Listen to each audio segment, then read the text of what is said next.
I'm not capable of mastering anything like that. I can't.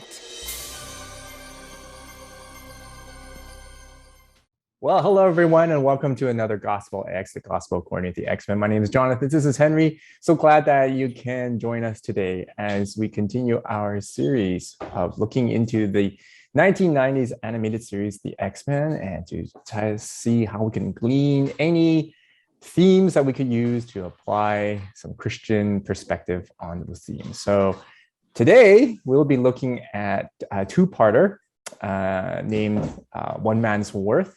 And so I'm going to hand it over to Henry to give us a synopsis of these two episodes and also to kick off on the theme that we'll be talking about today. So go for it, Henry. All right, man, what a two-parter those episodes were, because as we all saw, we get to see a different kind of Xavier than what we were used to. And just a brief summary. We see Storm and Wolverine and Xavier having a picnic, and then this temporal event happens, and then we get sucked into an alternate future where humans and mutants are at war, and you see Storm and Wolverine as soldiers in the mutant army under Magneto, and all of a sudden Bishop shows up from further in another future. It's starting to get a little bit weird here. And he goes and encounters Wolverine, but not the original Wolverine when he first came back. It's a different Wolverine.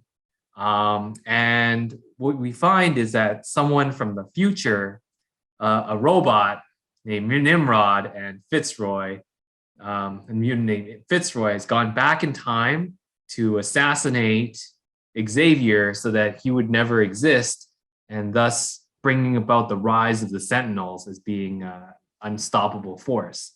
And now it's up to Bishop, Shard, Wolverine, and Storm to go back in time to go and save Xavier so that he can form the X-Men, who can provide a resistance against Sentinels and save the world and all that good stuff. And first episode, they fail in their mission. Xavier gets killed. Second episode, they go back into the future,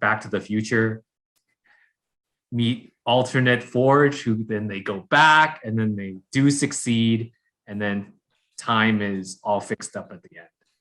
Luckily, it's only a two-part episode because the Terminator series was 5. Yeah. It literally is the Terminator. I know. Thank goodness they didn't make any more. Sending back in time. Like the Terminator series, the only best one was number 2. This seemed kind of like it. So, but what we wanted to focus on was just how different Xavier seemed. In 1959, back when he was still in his young college days, before he became a professor, he actually told the Bishop and Shard, "Don't call me professor. I'm not a professor." When he realized when he was told that he had a much greater purpose in the future than what he originally planned, what was his reaction to that? Because in the episode, he said, "I just want to be a simple doctor, a family doctor, just helping people have a regular life and just live my life normally and safely." And he gets sucked into the knowledge of he's going to be this great leader, this mutant leader, this kind of Martin Luther King Jr. type figure who sacrifices himself to go and build human mutant relations, and through the course of his life manages to bring about peace between mutants and humans, much more so than if he didn't exist, if he didn't alive. At first, he's very overwhelmed by this knowledge because he doubts himself. He doubts his ability to be able to accomplish this. He sees through the memories of Bishop what he's going to do, and he just can't understand, can't fathom that he is the person able to do it. Yeah. Exactly. So, But an interesting thing though, like you wonder like when, if Nimrod didn't go to the back, and just to describe the episode, like when did Xavier wake up to actually take on that role as a leader? Like what events actually spurned him? I don't know.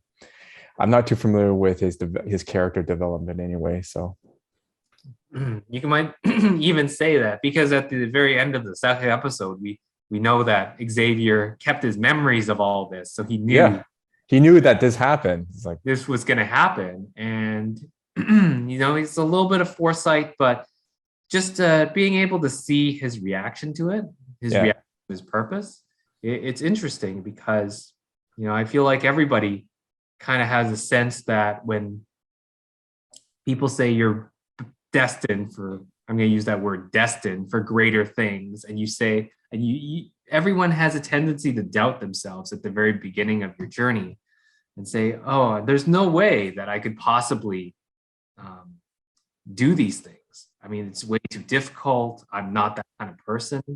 well, and also there's a potential of failure and embarrassment, right? Yeah. I mean, Jonathan, you said something about how people tend to grow into their purpose. Yeah. Well, it's like I think for Xavier, the reason why his reaction was that was, well, barring skepticism and cynicism aside of today, because now people who respond to that are very cynical. But I don't think Xavier was cynical. He was being realistic, and he saw that this is him, and this is what Bishop described him as. So there's this humongous gap in between. And he was going, okay, if you're right, look at this gap. How can I make up this gap, right? How can I go from shy guy to this bold individual that could take on presidents and prime ministers, right? Later on. So yeah, and what I said was before recording was it's interesting how many times in our lives and in Bible characters' lives, like for example, Moses, right? Where God told him you're gonna free my people, and he goes, no way I can't. Right? And then so see ya, I'm going home. Right? It's like, and then but then when he took on that role, though he stumbled and bumbled along the way, he grew into that role to become the greatest leader of Israel, right, during that time period, and also led Israel out of Egypt. So if you think about it, he grew into that role, even with all those mistakes he did along the way. He grew into that role, and the most important pivotal moment was that he did it, that he did take that step, and he did obey, and he did trust in God, and he took that step of faith, right? And so I think that's for us to do as well. If for those Christians who are listening out there, gleaning from these two episodes and how we could see some elements of principles that we can learn. So that if God does reveal to us that, hey, this is your moment to take this opportunity to shine, but then we see this humongous gap, right? Then we should take on that, and even though we might be stumbling and bumbling, we according to Him, if we trust in Him, He'll allow us and help us to grow into that role and achieve that opportunity. Yeah. What do you think? Just because I feel absolutely, what you just said is sometimes God reveals His purpose for you, but that doesn't instantly make you a different person. You won't be Superman right away. That can fulfill what it is. Exactly. And, we see that in stories throughout the Bible when God picks these people, these small people who go on to do amazing things. And, they are not the type of people that you would expect who could do these kind of things. And it takes them a long time too, right? Like we're blessed with the Bible with just chapter by chapter by chapter. But then we have to also remember that there was 20 years, 40 years, 60-year gaps in between these chapters for them to develop, right? Think about how many mistakes they made, right? And so does Xavier too. Like, I apologize, I actually know a little bit of Xavier's storyline. So he has made mistakes along the way. Remember that time when did we already talk about this, the Iceman episode? Yeah. Right, Bobby? Drake episode when he failed. Yeah, when he failed as a mentor for some of his students, there were failures. And then when Magneto took that island into space, and then one of the ladies was actually a former colleague of Xavier's, that went with him. And then she even identified Xavier's failures during her time and saying, look, I followed you. You made your mistakes too. I followed enough men for my life. So I'm taking my life on my own, right? Type of thing. So, throughout our journey in this X-Men series, we also realized that Xavier himself, though he took on the role, though he's the here now, during the whole journey of that long lifetime, he has made a lot of mistakes too, but he grew into that role. So yeah. Anything else? I think that's it. All right. Well, thank you all for joining us in another episode of GospelX, the Gospel according to the X-Men. My name is John. And I'm Henry. This is Henry. I was looking at Henry and then I just said his name. This is Henry. My name is Jonathan. So you wish you were me. I wish I was you. Maybe I will grow into that person. Yeah. And we'll see you next time. Have a blessed week.